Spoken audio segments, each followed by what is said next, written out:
हैं, कई लोग बहुत पतले होते हैं और कई लोग बहुत ज़्यादा खाना भी खाते हैं और फिर भी पतले रहते हैं शरीर से, और कोई लोग ऐसे होते हैं कि खाना खाते भी नहीं, कम खाना खाते हैं लेकिन शरीर बहुत भारी है। कोई लोग बड़ा ऊर्जावान और फुर्ती से कार्य करते हैं। ये सारे की सारी हमारी शारीरिक जो प्रक्रिया है, वो किसके कारण होती है? वो होती है हमारे जो शरीर की चयापचय सिस्टम है, मेटाबॉलिज्म, इसके द्वारा। ये इसको एक ऊर्जा का हम तंत्र भी कह सकते हैं। इसी के द्वारा हमारे शरीर की सारी प्रक्रियाएँ चलती रहती हैं और इसमें जब इसका संतुलन बना रहता है, तो हमारा शरीर की सारी जितने भी कार्य हैं, वो सब सुचारू रूप से होते हैं। जब अलग-अलग जैसे हमारे शरीर के पार्ट हैं, जैसे कि आप समझे श्वसन तंत्र है, पाचन तंत्र है, उत्सर्जन तंत्र है, तंत्रिका तंत्र है, इसी प्रकार से अंतःस्रावी ग्रंथि तंत्र भी है, जो कि थायराइड पर बहुत ज़्यादा इसका प्रभाव रहता है। और ये जो अंतःस्रावित ग्रंथियाँ हैं, ये कौन-कौन सी हैं? पिट्यूटरी ग्लैंड जिसको मास्टर ग्लैंड भी कहते हैं, parathyroid, thyroid, thymus, adrenal, pancreas और यौन ग्रंथियाँ, ये ग्रंथियाँ। तो जो मेटाबॉलिज़्म जो बताया गया है, वो इन्हीं के कार्य से हमारे शरीर की प्रक्रिया चलती रहती है। अ, शरीर में जो संचित और जो हम व्यय करते हैं, उस ऊर्जा का कुल जो संग्रह है, उसके 2 पार्ट में विभक्त किया गया है। एक बोला गया है उपचय, जिसको हम एनाबॉलिज़्म कहते हैं। ये एनाबॉलिज़्म जो है, ये ऊर्जा का एक हमें एनर्जी देता है और एनर्जीदायक है, मतलब ऊर्जा प्रदान करता है और उन जो ऊर्जादायक जो पदार्थ हैं, उनका अवशोषण करता है। और जो संग्रहित हैं, जैसे कि हमारे टिश्यूज़ हैं, उनको डेवलप करता है। उन टिश्यूज़ को डेवलप करता है और उसको रिपेयर करता है। जैसे कि आप देखते हैं कि बच्चा धीरे-धीरे जैसे बड़ा होता है, तो बड़ा होते-होते उसके शरीर के जो विकास होना शुरू हो जाता है। शरीर का धीरे-धीरे भरना शुरू हो जाता है, हाथ-पैर लंबे होने लगते हैं, हाइट बढ़ने लगती है। जो घाव होते हैं, अगर किसी को चोट लग जाती है, उसकी भी हीलिंग इसी के द्वारा होती है और इसी को हम उपचय कहते हैं। मतलब एनापोलिज़्म। तो इसी प्रकार से ये हो गया एक, और दूसरा हो गया अपचय, जिसको हम कैटाबॉलिज़्म कहते हैं। कैटाबॉलिज़्म जो होता है, ये ऊर्जा का उपयोग करता है और ऊर्जा को बहुत ज़्यादा, मतलब जैसे हम भाग रहे हैं, दौड़ रहे हैं, बातें कर रहे हैं, तो इसमें ऊर्जा का ह्रास होता रहता है। ऊर्जा खत्म होती रहती है हमारे शरीर में और उससे क्या होता है कि हमारे जो टिश्यूज़ हैं, वो डैमेज होते रहते हैं। तो ये सारा कार्य कैटाबॉलिज़्म करता है। तो ये एक बहुत ही महत्वपूर्ण प्रक्रिया है शरीर के अंदर, मेटाबॉलिज़्म। मेटाबॉलिज़्म की जो वैज्ञानिक हैं, अभी तक इन्होंने इसके बारे में कोई कहना चाहिए स्पष्ट इसकी कोई व्याख्या नहीं करी। लेकिन कहा गया है, लेकिन ये उन्होंने प्रमाणित कर दिया है कि जो हमारा मेटाबॉलिज़्म है, चयापचय है शरीर में, उसको जो नियंत्रित करता है, वो करती है थायराइड हार्मोन्स। जो थायराइड हार्मोन्स हैं, वो इसको नियंत्रित करते हैं। और हाँ, जो थायराइड है, उसको कौन नियंत्रित करती है? पिट्यूटरी ग्लैंड, जिसको मास्टर ग्लैंड कहा। और पिट्यूटरी ग्लैंड का संबंध सीधा किससे होता है? हमारे मस्तिष्क से। और मस्तिष्क का संबंध होता है, और मस्तिष्क और हमारी जो अंतःस्रावी तंत्र है, ये दोनों मिलकर ही हमारे शरीर की सभी प्रक्रियाएँ करते हैं। इसी में जब कभी गड़बड़ी हो जाती है, ग्लैंड्स में, जो मैंने अभी आपको 6 ग्लैंड्स बताई हैं, जब इनमें कभी गड़बड़ी हो जाती है, इनका संतुलन बिगड़ जाता है, तो थायराइड की प्रॉब्लम शुरू हो जाती है। थायराइड क्या है? थायराइड आपने देखा होगा कि सभी उसके क्या होता है कि जो हमारी श्वसन नलिका है, मुख्य रूप से, उसके चारों तरफ लपेटी हुई एक ग्रंथि है और उसके 2 भाग किए गए हैं, लेफ्ट और राइट। और जो ग्रंथि है, वो गर्दन में आपने देखा होगा, कभी हम कोई चीज़ निगलते हैं या कुछ करते हैं, तो वो दिखती रहती है। उसके 2 लोब्स मानी गई हैं, दाईं और बाईं, और इसमें से दोनों में से 2 रसायन का स्राव होता है। एक होता है थायरोक्सिन और एक होता है ट्राइआइडो थायरो थायरोनिन। ये 2 स्राव थायराइड ग्रंथि से होते हैं, दोनों साइड से। तो इन रसायनों का जो है, वो हमारे शरीर में जो रक्त प्रवाह हो रहा है, उस रक्त प्रवाह में जो ये रसायन हैं, उनकी जो उपस्थिति है, उसकी मात्रा से ही हमारा मेटाबॉलिज़्म का जो गति है वो निर्धारित होती है, अधिक होता है, कम होता है, तो उससे जो हमारे शरीर की मेटाबॉलिज्म की जो प्रक्रिया है वो मंद और अधिक होती रहती है। किसके कारण? जो ये 2 रसायन हैं। इन 2 रसायनों के कारण ही हमारे शरीर की मेटाबॉलिज्म चलती रहती है। और जैसे-जैसे और ये जो थायराइड की जो प्रॉब्लम होती है ज़्यादातर, वो किसके कारण होती है? वो होती है आयोडीन के कारण। आयोडीन की कमी से थायराइड की प्रॉब्लम हो जाती है। उसका जो रसायन है, उनका जो स्राव है, वो कम होने लगता है। और उस ये ज़्यादातर जो पहाड़ी एरिया हैं, जहाँ पर समुद्री लवण नहीं मिलते, समुद्री जो फूड है वो ही नहीं मिलते, वहाँ पर इस चीज़ की आयोडीन की कमी के कारण थायराइड की प्रॉब्लम ज़्यादा होती है। थायराइड की प्रॉब्लम जब ज़्यादा होती है तो उसकी पूर्ति वो किस चीज़ से करते हैं? फल-फ्रूट से, सब्जियों से, इससे उसकी पूर्ति की जाती है, जिससे कि आयोडीन प्राप्त हो सकते हैं। आजकल आपने देखा होगा कि टीवी में भी कई बार दिखाते हैं कि नमक में आयोडीन होना चाहिए, आयोडीन की कमी से घेंगा रोग हो जाता है, ये अलग-अलग चीज़ें बताई गई हैं। तो जो थायराइड है वो मेन चीज़ यही कारण है कि उसमें आयोडीन की पूर्ति नहीं हो पाती, जिसके कारण ये होता है और पहाड़ों में ये ज़्यादा चीज़ हो रही है। जैसे थायराइड ग्रंथि है, वो और उसको स्वस्थ और क्रियाशील रखने के लिए, जब तक वो क्रियाशील जब रहती है जब उसको आयोडीन की मात्रा पूरी होती रहती है। मस्तिष्क और उच्च अंतःस्रावी ग्रंथि का स्वस्थ होना बहुत आवश्यक है। क्यों? क्योंकि मस्तिष्क में जो भी हमारे जो भावनात्मक जो प्रवाह है हमारा, वो अगर सुचारू रूप से चलता है, तो हमारा जो मस्तिष्क के और अंतःस्रावी ग्रंथियाँ, उनका जो स्राव है, वो सुचारू रूप से चलता रहता है। थायराइड रोग 2 प्रकार के होते हैं। एक होता है हाइपरथायराइड और एक होता है थायरॉइडिज्म। तो इस प्रकार के 2 रोग होते हैं। इसमें से जो पहला है थायराइड, ये हाइपरथायराइड में इसमें क्या होता है, इस रोग में जो ग्रंथि है, उनका जो रसायन का स्राव है, वो अत्यधिक मात्रा में होने लगता है और अत्यधिक मात्रा में होने के कारण उसके ऐसा नहीं है उसका कोई मुख्य कारण होता है, उसका कारण कुछ भी हो सकता है। ये और ये जो थायराइड है, ये मुख्य रूप से स्त्रियों में अधिक होती है पुरुषों की अपेक्षा। 30 से जो 50 साल की उम्र के जो बीच के महिलाएँ हैं, उनमें इस रोग को देखा गया। ये रोग अधिक होता है और इस रोग के लक्षण क्या-क्या होते हैं? इसमें जो हमारी मेटाबॉलिज़्म की जो प्रक्रिया है, वो अत्यधिक बढ़ने लगती है। उसमें क्या होता है जो हमारे सिस्टम्स हैं, पाचन तंत्र हो गया, श्वसन तंत्र हो गया, उत्सर्जन, इन तंत्रों में इसकी जो मेटाबॉलिज्म की जो प्रक्रिया वो दिखाई देने लगती है। जैसे कभी बहुत ज़्यादा एनर्जी लॉस होती है, हाथ काँपने लगते हैं, भूख बहुत अधिक लगती है और जैसे कि हाथ-पैर काँपने, क्रोध आना, चिड़चिड़ा होना, गर्मी बहुत ज़्यादा लगना, पसीने बहुत ज़्यादा आना, ये सारे के जो महिलाओं में अनियमित मासिक धर्म होना, ये सब के सब अ, थायराइड के कारण होती है। क्यों? क्योंकि उसका जो स्राव है, रसायन का स्राव है, वो अत्यधिक हो रहा है, संतुलित नहीं है और उसके कारण ही अनेक परेशानियाँ शुरू हो जाती हैं। फिर आता है थायराइडिज्म। इस रोग में जो हार्मोन्स है, जो रसायन है उसका जो संश्लेषण है वो अल्प या अनुपस्थित हो जाता है। वो रसायन बनता ही नहीं या वो उसका संश्लेषण कम होता है। और इस रोग के कोई भी इसके भी रोग के कोई भी कारण हो सकते हैं। जो मध्यम आयु की जो महिलाएँ हैं, जैसे हो गए 30, 35, 40 वर्ष की आयु की जो महिलाएँ हैं, उनमें ये उनमें अधिक प्रभावित करता है।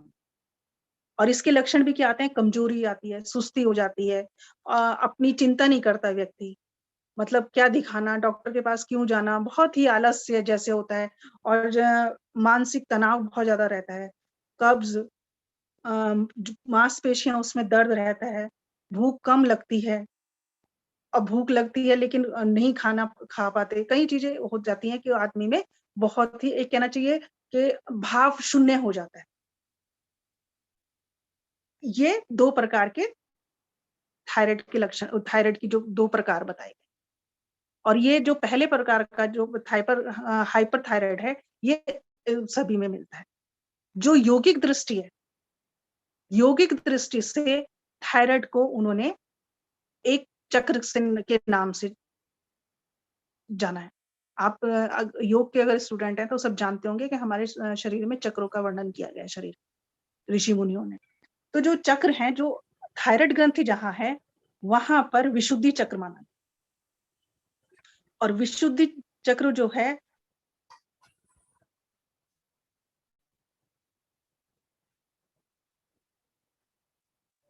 जो है उसका मतलब है हमारे शरीर में जो विष बनता है उसका शुद्धिकरण कर रक्त में उसको प्रवाहित करना, और यही कार्य थायराइड भी कर रहा है।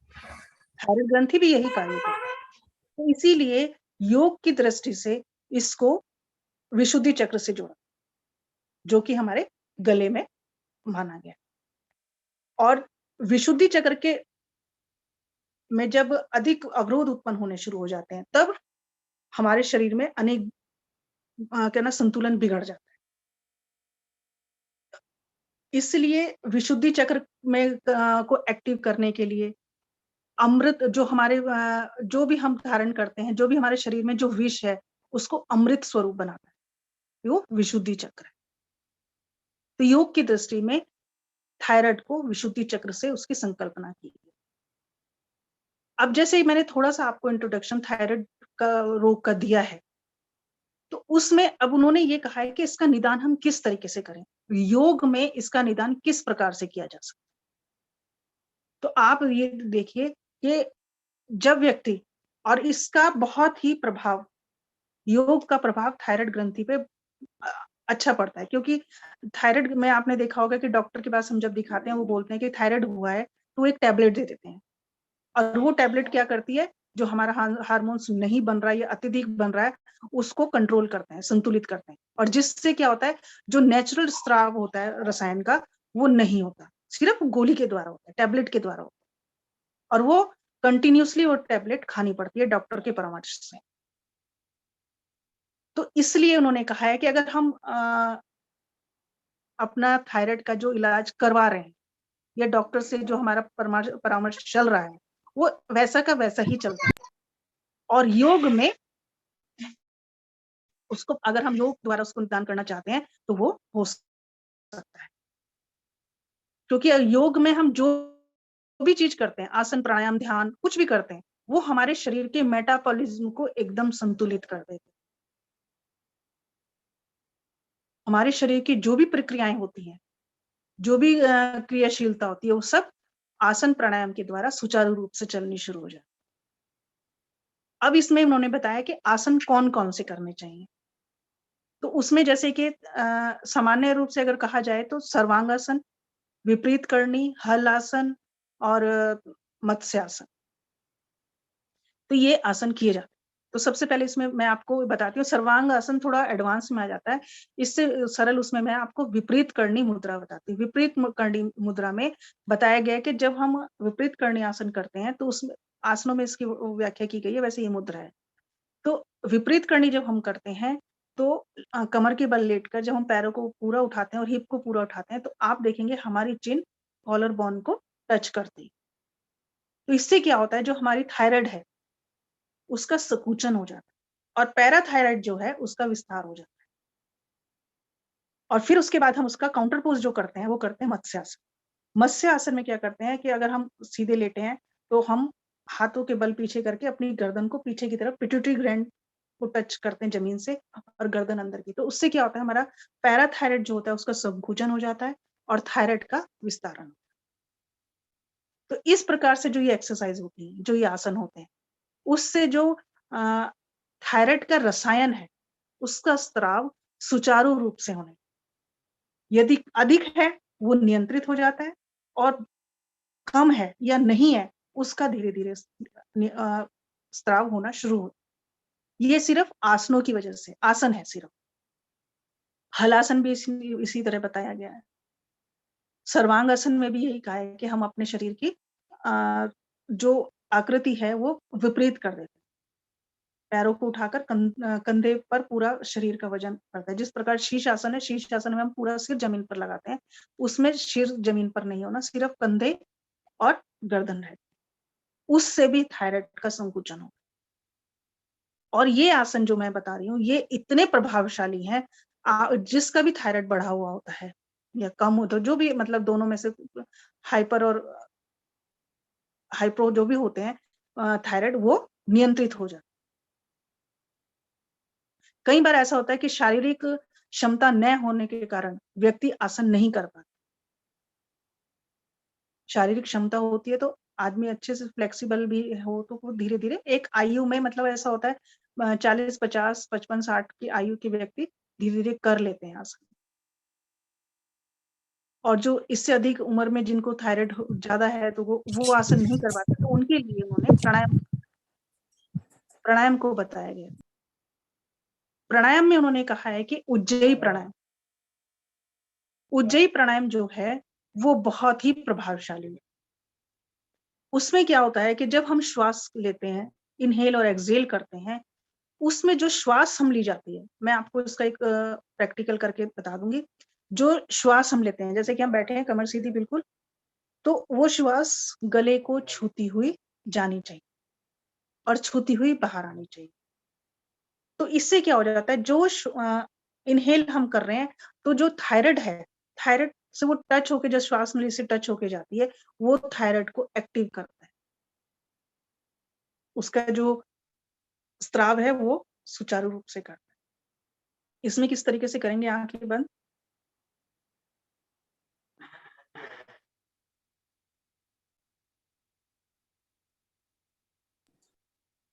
जी मैम। आपने आवाज़ आ रही है? जी, जी, बिल्कुल आ रही है, अच्छी आ रही है आवाज़। ठीक है, मैं तो थोड़ा-सा उज्जयी प्राणायाम का एक डेमो देने की कोशिश कर रही थी। ठीक है, श्वास ठीक की है। आवाज़ आ रही है? जी, जी, वो श्वास जो होती है, वो गले से छूते हुए और गले से छूते हुए ही बाहर आनी चाहिए। इससे जो थायराइड ग्रंथि है, वो एक्टिव होती है और उसका जो स्राव है, वो नियंत्रित होकर सुचारू रूप से चलता है। उज्जयी प्राणायाम, और कई बार ऐसा होता है कि उज्जयी प्राणायाम के साथ-साथ नाड़ी शोधन प्राणायाम करना चाहिए, शीतकारी भी करना चाहिए। इससे क्या होता है कि जो हमारी चयापचय प्रक्रिया है, वो प्रभावित होती है। उसके प्रभाव से ही, और भोजन जो है हमें, वो आयोडीन युक्त लेना चाहिए। शीतली प्राणायाम है, वो शरीर की अ, जो हमारे मुँह में लार ग्रंथियाँ हैं, उनसे छूते हुए वो श्वास जब जाती है, तो शरीर का मेटाबॉलिज़्म एक्टिव होता है और अपना नियंत्रण रखते हुए कार्य करता है। और नाड़ी शोधन जो प्राणायाम है, वो हमारे शरीर के जो मल हैं, उनको बाहर की ओर निकालता है।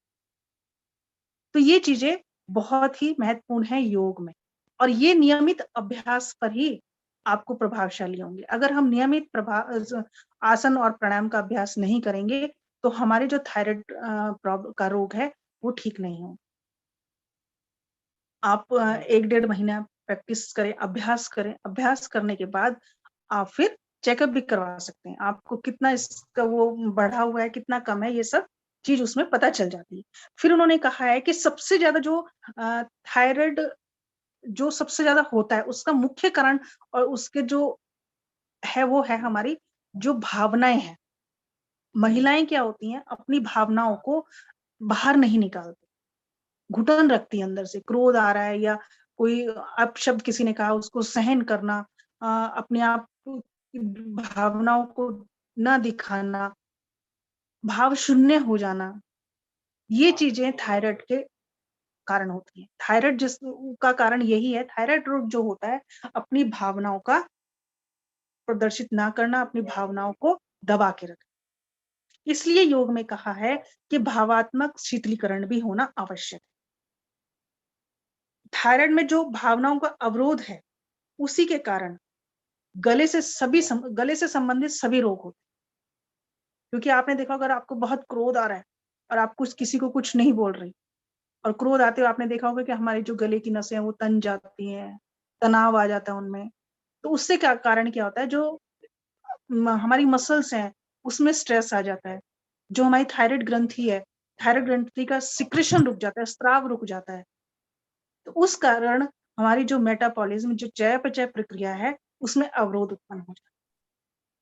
जो शरीर का ऊर्जा तंत्र है, ऊर्जा तंत्र में अवरोध उत्पन्न हो रहा है। शरीर में एक ऊर्जा रहती है, जो जिसने आपने देखा कि रोगों से लड़ने की क्षमता हमारे शरीर में, ये सब मेटाबॉलिज्म के कारण। किसी का मेटाबॉलिज्म जब कमजोर होता है उसको अनेक रोग उत्पन्न हो जाते हैं। और मेटाबॉलिज्म किससे कंट्रोल हो रहा है, नियंत्रित हो रहा है? सिर्फ पैराथायराइड से, सॉरी थायराइड से। थायराइड और पैराथायराइड से ही हमारा जो उनसे हार्मोन्स निकल रहे हैं थायराइड से, उसी हार्मोन्स के कारण ये चयापचय प्रक्रिया चलती रहे। तनाव से शरीर का जो स्तर है, वो आपने देखा होगा, किसी को जब तनाव होता है बहुत अधिक, वो शरीर के प्रत्येक भाग में दिख जाता है। कई बार उसको देखा होगा आपने, कब्ज हो जाती है, जो शरीर में तनाव उत्पन्न, शरीर की जो मसल्स होती हैं वो तन जाती हैं, ये तनाव के कारण ही है। कई बार आंखें लाल हो जाती हैं, सिर दर्द हो जाता है, ये सब लक्षण हमारे शरीर में तनाव के कारण हमें अलग अलग अपने संस्थान में दिखाई दे रहे हैं। और दूसरा फिर कहा है कि भावात्मक संतुलन एवं प्रकार से अभिव्यक्त करना। ये अगर हमें क्रोध आ रहा है तो हम किसी पे क्रोधित हो रहे हैं, तो वो क्रोध को इस प्रकार से प्रदर्शित करो कि दूसरे को समझ आए, उसको समझाने, लेकिन प्रदर्शित करने हैं। और थायराइड के रोगियों को योग चिकित्सा का महत्वपूर्ण आयाम माना जाए अपनी भावनाओं को अभिव्यक्त करने। जब हम आसन करते हैं, तो आसन में जब हम श्वास प्रश्वास करते हैं, उस श्वास प्रश्वास में जो नियंत्रण होता है वो हमारे थायराइड पर भी फॉरवर्ड बेंडिंग करते हैं या बैकवर्ड करते हैं, अपनी श्वास को बाहर निकालना छोड़ना, उसके कारण भी हमारे शरीर की जो ग्रंथियां हैं वो नियंत्रित रहती। अब कहा गया है कि जो हमारी भावनाएं हैं हम उनको किस प्रकार से प्रदर्शित करें, हम किसी से क्या कहें, कैसे कहें, क्या ऐसा हमें करना चाहिए। कई बार होता है कि किसी को गाने सुनने का शौक बहुत है, लेकिन गाने नहीं सुन पा रहे, घर के लोगों को कहें कि क्या चला रखा है क्या नहीं, किसी को किसी और चीज का शौक है वो नहीं कर पा रहे। अपनी जो भावनाएं हैं उनको दबा के रखना ही थायराइड रोग का मुख्य कारण है। इसलिए योग में कहा है कि अपनी थायराइड जो अपनी भावनाएं हैं उनको अभिव्यक्त करना आवश्यक। इसमें योग में कहा गया है कि मंत्र जाप करना, प्रार्थना करना, अपजप जप करना, ये सब, इनसे क्या होता है कि हमारी जो भावनाएं हैं वो सब प्रदर्शित हो जाती। गायन करना, गायन सुनना, ये अलग अलग प्रकार से कहा गया है कि अपनी भावनाओं को व्यक्त करना चाहिए। ध्यान करना, ध्यान में ही अपने धीरे धीरे ओम चैंटिंग करना, ओम चैंटिंग जो करते हैं वो भी हमारे थायराइड में बहुत इफेक्ट करते हैं, क्योंकि जो ओम से वाइब्रेशन होती है हमारे मस्तिष्क से और जो हमारा ग्रंथि तंत्र है उस पर प्रभाव पड़ता है, वो नियंत्रण में आती है और संतुलित होती है और नियंत्रित होकर सुचारू रूप से कार्य।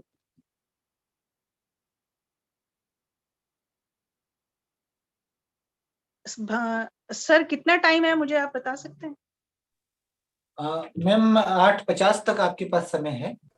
आप नहीं, क्वेश्चन प्रमोद जी क्वेश्चन ले लीजिए। क्वेश्चन उससे क्या होगा, क्योंकि क्वेश्चन से ज्यादा क्लियर हो जाएगा। Okay okay. मेरा निवेदन है, अगर कोई साथी हमारा, कोई दर्शक कोई प्रश्न पूछना चाहता है मैडम से, तो वो चैट बॉक्स में अपना लिख दें, जिससे हम कम से कम पूछ पाए। मैं शुरुआत कर देता हूँ। डॉक्टर नोटियाल जी से मैं पूछना चाहता हूँ, मैडम थायराइड और पैराथायराइड, जैसे आपने बताया कि ये दोनों ग्लैंड्स का डिसबैलेंस जब होता है तो तब हमें जो है हाइपोथायराइड या हाइपरथायराइड होता है। तो ऐसे में कौन कौन सा भोजन जो है इसमें हमारी मदद कर सकता है, किस प्रकार का भोजन हमें करना चाहिए? मैंने अभी अब जैसे आपको बताया था कि जो थायराइड रोग जो होता है वो आयोडीन की कमी से होता है। तो जैसे कि मैंने यहाँ जो काम किया पहाड़ी एरिया में जो किया, तो यहाँ पर थायराइड का जो मैंने बताया बहुत ज्यादा रोग है। उसका कारण क्या है कि जो समुद्री लवण है या समुद्री जो फूड है वो नहीं मिलता, क्योंकि आयोडीन ज्यादा उन्हीं चीजों में रहता है। तो जो फल फ्रूट हैं, जो सब्जियां हैं, हरी सब्जियां हैं, इनमें हमें आयोडीन की मात्रा मिल जाती है। तो आयोडीन की मात्रा ऐसा नहीं कि बहुत ज्यादा अधिक की आवश्यकता है, जितनी इतने है कि जिससे थायराइड रोग नियंत्रित हो जाए। इसके लिए हमें हरी सब्जियों का, फल फ्रूट्स ये सब लेने चाहिए। सिंघाड़ा जो होता है आपने देखा होगा कि प्लेन्स में बहुत ज्यादा मिलता है, वो थायराइड के लिए बहुत अच्छा माना। और आपने देखा होगा जो थायराइड की जो शेप है वो सिंघाड़े की तरह ही है। बिल्कुल बिल्कुल। वो शरीर वो एकदम थायराइड पर इफेक्ट करता है। आप उसको उबाल के खा सकते हैं, आप उसको कच्चा भी खा सकते हैं, किसी तरीके से भी खा सकते हैं। वो हमारे आयरन की भी, आयोडीन की, इन सबकी कमी हमारे शरीर में पूरी करता है। जी जी। और पहाड़ों में जब ये चीजें नहीं है तो आप देखेंगे यहाँ पहाड़ में लोग बहुत ज्यादा हरी सब्जियां बहुत ज्यादा खाते हैं।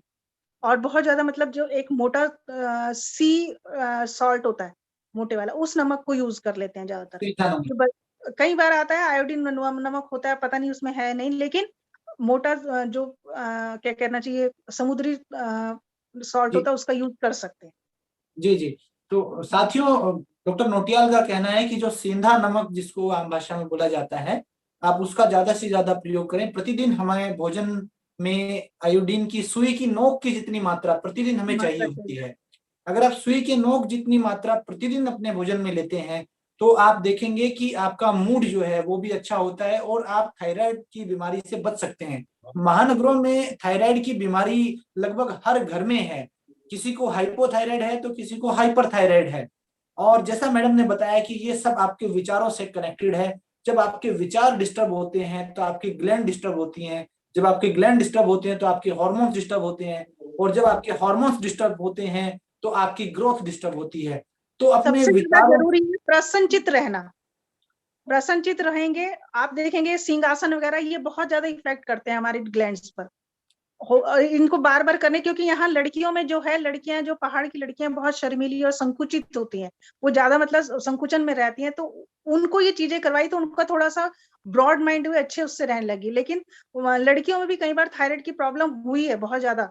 मतलब 25-30 साल की जो लड़कियां, उनमें भी थायराइड की प्रॉब्लम आई थी, लेकिन वो उनकी जो है आसन और प्राणायाम से इससे उनका ठीक हो गया, ऐसा कोई ज्यादा वो नहीं हुआ। महानगरों में मैडम ऐसा देखा गया है कि जो कॉलेज स्टूडेंट्स हैं उनमें भी थायराइड है। हाँ, और खास करके बच्चों में भी मिल मैं जाता है।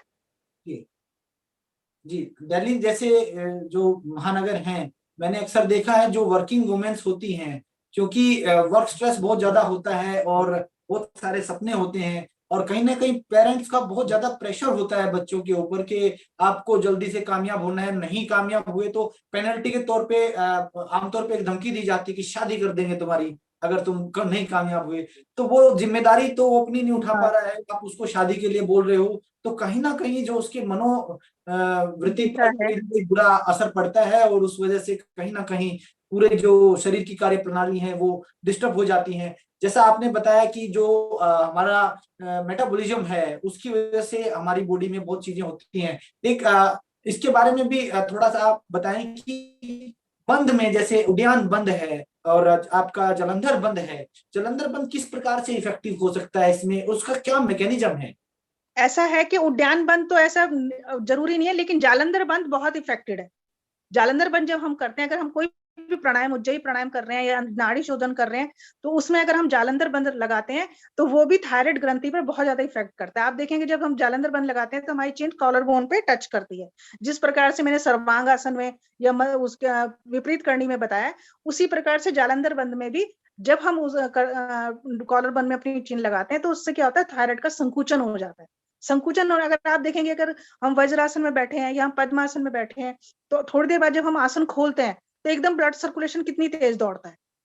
उसी प्रकार से जब हम कोई भी आसन कर रहे हैं या जालंधर बंद कर रहे हैं, तो उसमें क्या होता है, जब जालंधर से वापस आते हैं तो एकदम सिक्रेशन, स्राव बढ़ता है। और उससे जो होता है, हमारी जो ग्रंथि है वो नियंत्रित रहती है और संतुलित रहती है, अपना जी कार्य और सुचारू रूप से करती है। एक सबसे महत्वपूर्ण चीज ये है कि जो लोग, आपने भी देखा होगा कि जैसे राजस्थान का एरिया, रेतीला एरिया, जहाँ पे पानी की प्रॉब्लम है, पानी साफ नहीं है, वहां पर सिर्फ वहां के लिए मैं बोल रही हूँ कि आरओ की आवश्यकता है। लेकिन जो सामान्य हर जगह जल साफ सुथरा आ रहा है, जो आरओ का पानी जो पी रहे हैं, उससे हमारे शरीर में मिनरल्स और आयोडीन की बहुत बड़ी कमी हो। और उससे कई बार ऐसा होता है कि जो आरओ का पानी ज्यादा पीते हैं वो दूसरा पानी को डाइजेस्ट नहीं कर पाते, और जी शरीर में बहुत चीजों के, बहुत ही हमारे जो कहना चाहिए रसायन है, उनकी कमी हो जाती है। तो ज्यादा से ज्यादा मैं आपको निवेदन करूंगी कि आरओ का यूज ना करें। आप बिल्कुल। एक्वागार्ड या फिल्टर यूज कर सकते हैं कि आप पानी को शुद्ध करना चाह रहे हैं तो उसको आप यूज कर सकते हैं। फिटकरी सबसे ज्यादा प्रभावशाली है पानी को शुद्ध करने के लिए, और हमारे शरीर में वो कहना चाहिए एक औषधि का कार्य करता है वो पानी। इसलिए निश्चित। आरओ को छोड़ के अगर आप आए उसका कहते हैं एक्वागार्ड का, या आप कहते हैं फिटकरी का पानी लें तो वो बहुत अच्छा रहता है। उसमें यूरिन प्रॉब्लम कभी किसी को हो ही नहीं सकती। बिल्कुल साथियों, जो मटका होता है वो अपने आप में एक बहुत बड़ी वैज्ञानिक का एक मशीनरी का काम करता है। घड़े के अंदर आप 2000 TDS तक का पानी भी डाल देंगे और यदि उसको 8 घंटे तक आप रखते हैं तो वो 350 TDS तक हो जाएगा। ये घड़े का स्वाभाविक गुण होता है। आप विपरीत परिस्थितियों में 2000 TDS तक का पानी पी सकते हैं, ज्यादा से ज्यादा आपको डायरिया होगा, आप मरेंगे नहीं। लेकिन जो आप पानी आरओ का पीते हैं उससे आपके शरीर का मैकेनिज्म इतना बिगड़ जाता है कि यदि साधारण जल स्रोतों का पानी आपको पिला दिया जाए तो आपका शरीर उस पर एक नेगेटिव प्रतिक्रिया देता है। तो प्रयास कीजिए कि आप अपने घरों में मटका जो है उसका प्रयोग करें। और घड़े का एक गुण होता है, अगर टीडीएस ज्यादा होगा तो वो घड़ा सोख लेगा और कम होता है तो वो मिनरल्स अपनी मिट्टी में से दे देता है। बस शर्त क्या है कि घड़े को आपने हाथ से अंदर से नहीं धोना है। जब भी आप धोएंगे उसको हिला करके पानी को आपने बाहर फेंक देना है और हर 6 महीने के बाद आपने घड़े को चेंज कर लेना है। मैडम सुपर्णा जी का एक हमारा क्वेश्चन आया है कि कुंभक इसमें फायदा करेगा और कितनी बार उसकी क्या रिपीटिशंस करनी चाहिए, तो कौन सा ऐसा कुंभक होगा बारे में थोड़ा जब विस्तार करें। हम योगाभ्यास शुरू करते हैं तो वो आसनों से शुरू करते हैं, और आसन में जब हम धीरे धीरे एक्टिव हो जाते हैं, फ्लेक्सिबिलिटी बढ़ जाती है, हमारा स्टेमिना शरीर का बढ़ जाता है, उसके बाद हम प्राणायाम पे आते हैं। तो जब हम प्राणायाम करने शुरू करते हैं तो प्राणायाम में आपको ऐसा नहीं है कि आप एकदम प्राणायाम शुरू कर रहे हैं आप कुंभक लगाएं, कोई जरूरत नहीं है कुंभक लगाने की। आप जालंधर बंद लगाएं, जालंधर बंद आपको ज्यादा इफेक्टिव है, क्योंकि जब जालंधर बंद लगाते हैं तो कुंभक नेचुरल लगता ही है। तो कुंभक की जो स्थिति है वो कम रखनी है, ज्यादा नहीं रखनी, क्योंकि जो योगा अभ्यासक है, जो बच्चे प्रैक्टिस लगातार 3-4 साल से कर रहे हैं उनके लिए कुंभक जरूरी है। लेकिन जो बिगनर्स हैं, अभी हम शुरू कर रहे हैं, उसमें कुंभक की आवश्यकता नहीं है। आप धीरे धीरे इनहेल एक्सेल करें उज्जयी प्राणायाम में। तो जैसे कि हमने केवल धाम में जो करवाया जाता है बच्चों को, वो बच्चों पर रिसर्च की जाती है, जो स्टूडेंट वहां पढ़ते थे उन पर रिसर्च की जाती थी। उनकी जो एक स्किल था कि आसनों में परफेक्ट है, प्राणायाम में परफेक्ट है, उसी पर उन पर ज्यादा प्रभाव पड़ता था। वो प्राणायाम में अगर अधिक है, ध्यान में कोई अधिक है, तो उस पर वो रिसर्च करके उनको बताते थे कि आपकी ये विशेषता है, आप आसन अच्छे कर सकते हैं, आप प्राणायाम अच्छा कर सकते हैं। तो इसलिए जब हम योगाभ्यास करते हैं तो सबसे पहले हमें आसनों से शुरू करके, आसनों में जब हमारा स्टेमिना बन जाता है तब हम उसके बाद प्राणायाम, और प्राणायाम में भी जब हम इनहेल एक्सेल जो होता है वो नियंत्रित रूप से हो, मतलब उसमें गड़बड़ी ना हो, रिदम से हो, तब हम कुंभक की वो कर सकते हैं। और उसमें रेशो क्या रहता है, 1:4:2 का तो रेशो एक ट्रेडिशनल है। लेकिन जब हम शुरुआत करते हैं 1:1 कराना, 1 सेकंड लेना है, 1 सेकंड रोकना है और 1 सेकंड छोड़ना है। धीरे धीरे फिर क्या करना है, 1:1:2 करना है, 1 सेकंड लेना है, 1 सेकंड रोकना है और 2 सेकंड में निकालना है। ये रेशो रहे तो ये अच्छा रहता डॉक्टर श्यामली भारती जी का प्रश्न है, हाइपो और हाइपरथायराइड में क्या सेम आसन कर सकते हैं या आसन बदल जाएंगे? है। नहीं नहीं नहीं, सेम कर सकते हैं, क्योंकि मैंने पहले ही बता दिया था कि जो भी हम आसन कर रहे हैं, सर्वांग आसन हो गया, मत्स्य आसन हो गया, सिंह आसन हो गया, हलासन हो गया, ये दोनों थायराइड और पैराथायराइड दोनों को कंट्रोल करता है, नियंत्रित कर रहा है, और उसका जो संतुलन है उसको बनाए रख रहा है। अगर किसी को हाइपर है या किसी को हाइप्रो है, तो दोनों में जो एक का सिक्रेशन किसी में ज्यादा होता है और दूसरे में कम होता है, तो वो दोनों को नियंत्रित कर देता है। अगर ज्यादा है उसको कम लाने में करता है, और एक का निकल ही नहीं रहा उसको वो सीक्रेट कर, स्त्राव कर देता है, उसको नियंत्रित करते हैं। आसन ये नियंत्रित कर रहे हैं उनको। जी, सारिका जी का प्रश्न है मैम कि वेट किस में बढ़ता है ज्यादा, हाइपो में या हाइपर में? ऐसा होता है कि आपने देखा होगा कई बार वेट पतले दुबले रहते हैं हाइपर में, उसमें खाना भी खा लेते हैं, भूख होती भी है, खाते हैं, और लेकिन पतला शरीर रहता है। लेकिन कईयों को ऐसा होता है कि बढ़ता है बहुत ज्यादा एक बार, और फिर उसमें धीरे धीरे डाउन आने शुरू हो जाते हैं। जब ज्यादा थायराइड बढ़ जाता है तो उसमें वेट धीरे धीरे कम होने लगता है, वीकनेस आने लगती है, शरीर कांपने लगता है। जी, तो आपने जैसा बताया मैम कि लगातार वो ऐसे आसन किए जा सकते हैं जिनसे आपके कंठ में दबाव या खिंचाव हो, तो उससे आपकी जो थायराइड ग्लैंड है वो संकुचित होगी और हार्मोन सिक्रेशन बढ़ेगा। तो कुछ साथियों के जैसे प्रश्न थे, तो जैसा कि मैडम ने बताया कि प्रत्येक वो आसन जिसमें आपका कंठ में खिंचाव होता है या कंठ में दबाव पड़ता है, तो वो प्रत्येक आसन किया जा सकता है। जैसे आप इसमें उष्ट्रासन का अभ्यास कर सकते हैं, धनुरासन का अभ्यास कर सकते हैं। सर्वांग आसन का अभ्यास वही साथी करें जिनका अभ्यास अच्छा है। जिनका अभ्यास अच्छा नहीं है वो सर्वांग आसन का अभ्यास शुरुआत में ना करें, उसकी जगह आप सेतु बंद आसन का अभ्यास कर सकते हैं और विपरीत कंधरासन का अभ्यास कर सकते हैं। विपरीत कर्णिका और मत्स्यासन, ये दोनों करने चाहिए। हाँ साथियों, विपरीत करनी में और सर्वांग आसन में बहुत थोड़ा सा डिफरेंस होता है। देखने में दोनों सेम जैसी लग सकती हैं, लेकिन विपरीत करनी में आपकी जो बॉडी है वो 90 डिग्री स्ट्रेट नहीं होती है, हल्की सी वो इस प्रकार से मुड़ी हुई होगी। तो इसको थोड़ा सा ध्यान रखिए। ये दोनों ही विपरीत करनी एक मुद्रा है और सर्वांग आसन एक आसन है।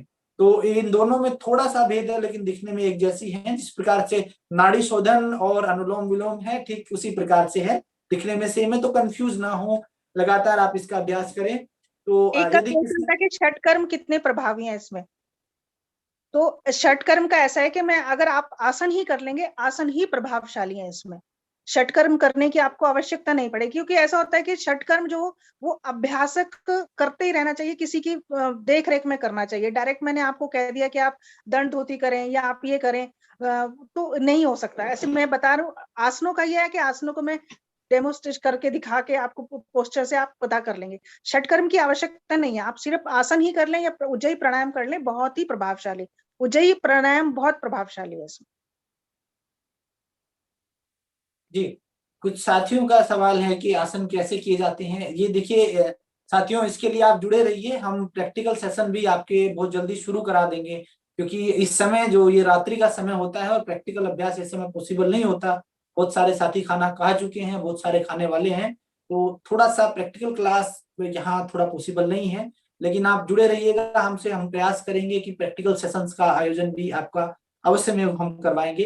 इसके अलावा कोई अन्य यदि किसी का कोई क्वेश्चन है तो वो विदिन 2 मिनट हमसे क्वेश्चन करे, उसके बाद हम जो है कार्यक्रम को समापन की ओर लेकर के चलेंगे। क्योंकि एक अगली मीटिंग भी है मेरी, तो उसमें थोड़ा सा मैं व्यस्त रहूंगा। तो कोशिश करें कि आप अगर आपके कोई प्रश्न है तो उनसे पूछें। तब तक मैं एक छोटी सी जानकारी आप सबको दे दूं। सर, अस्थमा रोग निवारण, आदरणीय, आज का विषय थायराइड है और अस्थमा के लिए हमारा लेक्चर पहले हो चुका है। अस्थमा के लिए आप यूट्यूब ज्वाइन करें और उस पर जाकर के देखें। जो साथी नए जुड़े हैं उनसे मेरा विनम्र निवेदन है कि जो हमारा टॉपिक होता है आप उसी टॉपिक का सवाल पूछे। आंख का डॉक्टर दिल का इलाज नहीं कर सकता है और दिल का डॉक्टर आपकी हड्डी का इलाज नहीं कर सकता है। तो आप कृपया विषय से बंधे रहें और विषय के अनुरूप ही आप क्वेश्चन आंसर्स करें। और जो साथी नए जुड़े हुए हैं वो IYTA परिवार का सदस्य के तौर पर आप जुड़ सकते हैं। आप, हमारा प्रयास है, इस समय हम देश के 25 राज्यों में 4 केंद्र शासित प्रदेशों में हमारी टीम काम कर रही है और धीरे धीरे हम प्रयास कर रहे हैं कि योग चिकित्सकों की सरकार नियुक्ति करे, उसको लेकर के सरकार जो है पॉलिसियां बनाए और उनको उचित मानदेय के साथ में उनको भी फ्रंट लाइन वर्कर की तरह से उनका सम्मान किया जाए। साथ ही योग विषय में ज्यादा से ज्यादा रिसर्च हो। और जितने भी साथी हमसे जुड़े हुए हैं, आप सबने देखा होगा कि कोविड में जब देश के पास वैक्सीन नहीं थी, उस समय योग चिकित्सा वो सरल माध्यम था जिससे आप अपने आप को जो है बचाव रख सकते थे, अपने आप को सुरक्षित आप महसूस कर पा रहे थे। और बड़े मुझे एक प्राउडली मैं बोल सकता हूं कि जितने भी हमारे योग साधक थे वो सब कोविड महामारी में बचे रहे, स्वस्थ रहे। और खुद मैं खुद हॉस्पिटल वर्कर हूं और मैंने हॉस्पिटल में कोविड के दौरान काम किया और भगवान की दया से मैं अछूता हूं कोविड से। आप लोग लगातार यदि अभ्यास करते रहेंगे तो आपकी इम्यूनिटी जो है वो इस हद तक बढ़ जाती है कि वो एक सुरक्षा कवच का काम करती है और आप तमाम तरह की जो बीमारियां हैं उनसे बच सकते हैं। साथियों, हम प्रतिदिन 8 से 9 बजे तक ये कार्यक्रम प्रतिदिन होता है। आप इसी लिंक से जुड़ सकते हैं। हर दिन कोई नया लिंक आपको नहीं दिया जाएगा, केवल हमारा टॉपिक और स्पीकर, ये 2 चीजें चेंज होंगी। आप सेम लिंक से प्रतिदिन जुड़ सकते हैं और एक नए टॉपिक के साथ हम प्रतिदिन हाजिर होते हैं। आप डायरी लगाएं, नोट करें। आप लोगों ने भी भविष्य में लोगों को ट्रीटमेंट देना है, आप लोगों ने ट्रीट करना है, तो उसके लिए आपके पास एक अच्छा ज्ञान होना चाहिए, ताकि जो पुराने पेशेंट होते हैं वो एक अच्छे डॉक्टर भी होते हैं। तो वो आजकल सारी बीमारियां जो हैं वो गूगल पे पड़ी हुई है। जो पुराने बीमार होते हैं ना, वो इतने एक्सपेरिमेंट कर चुके होते हैं अपनी बॉडी के ऊपर कि लगभग उनको मेडिकल टर्मिनोलॉजी याद हो जाती है। तो आपसे अगर कोई प्रश्न किया जाए तो आपको पूरा जानकारी होना चाहिए कि किस प्रकार से थायराइड होता है और क्या क्या उसमें पड़ाव आते हैं, क्या भोजन करें, कौन कौन सी क्रियाएं करें, क्या उसमें करना है क्या नहीं करना, और कितना